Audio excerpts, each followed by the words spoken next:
পদ্মনগর প্রাথমিক বিদ্যালয়। আর এই বিদ্যালয়টা আজকে আমি আপনাদের একটু ঘুরে দেখাবো, তো আপনারা আমাদের সঙ্গে থাকেন আর দেখতে থাকেন। বিদ্যালয়টা অনেক সুন্দর। আসলে এখন রমজান মাস, আর রমজানের ছুটি পড়ে গেছে, সামনে হলো ঈদ। আর এই ঈদের মাঝে সব ছাত্রর কিন্তু ছুটি।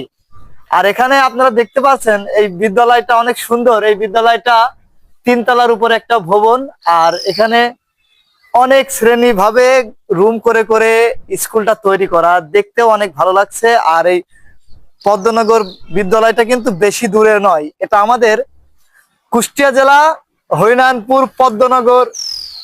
এটা সুন্দর একটা বিদ্যালয়। আর এই বিদ্যালয়টা এত সুন্দর একটা জায়গায়, যে জায়গাটা আমি আপনাদের একটু ঘুরে দেখাতে চাই।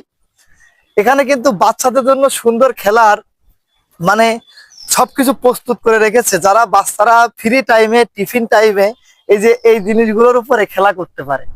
যাই হোক, সুন্দর একটা জায়গায়। আর এই বিদ্যালয়টা সবচাইতে বেশি ভালো লাগছে যে বাচ্চাদের জন্য সুন্দর সুন্দর খেলার প্রস্তুতি করে রেখেছে। আমিও একটু চড়ে দেখাতে চাই।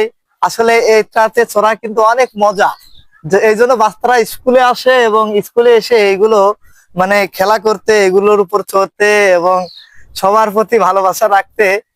আমি কিন্তু ভিডিওগুলো সুন্দর বানানোর জন্য এমন এমন সময় এমন এমন কিছু ভিডিও করতে চাই, যে এই ভিডিওগুলো আপনাদের কাছে ভালো লাগবে। আর একটু দেখাই আপনাদের, মানে বিদ্যালয়টার পাশটায় কত সৌন্দর্য আছে। এখানে সাইডে একটা কিন্তু ব্রিজ আছে, আপনারা দেখতে পাচ্ছেন। ব্রিজটা দেখাও।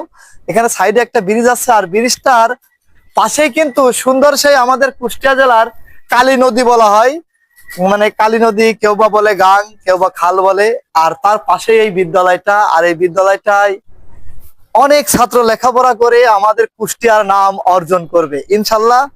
আপনারা সবাই দোয়া করবেন এই বিদ্যালয়ের ছাত্রগুলোর জন্য, এবং সবাই আমার সঙ্গে থাকবেন। আমি যেন সবসময় এমন সুন্দর সুন্দর ভিডিও নিয়ে আপনাদের সামনে আসতে পারি এবং আপনাদের ভালোবাসা পেতে পারি। সবার প্রতি হৃদয় থেকে ভালোবাসা থাকবে। সবাই আমার সঙ্গে থাকবেন। ভালোবাসা অবিরাম। ধন্যবাদ।